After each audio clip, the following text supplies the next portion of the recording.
அம்மா இடாண்ட ஈஸ்வரியே உனை அரளிப்பூவால் அர்ச்சிக்கின்றேன். அமிர்த கடேஸ்வரியே உன்னை அடுக்கு மல்லி கொண்டு போற்றுகின்றேன். அங்காள ஈஸ்வரியே உனக்கு அல்லிப்பூ மாலை சாற்றுகின்றேன்.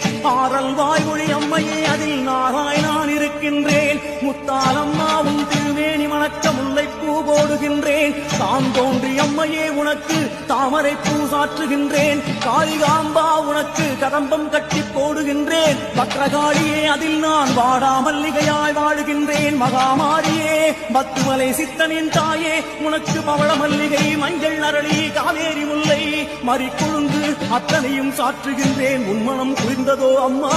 குளிரவில்லை என்று சொன்னால் அம்மா என் ஆன்மா என்னும் வாடாத மலரை கொண்டு உனக்கு சமர்ப்பணம் செய்கின்றேன். சமயம் இதுவென வாரும் அம்மா சன்னதியோ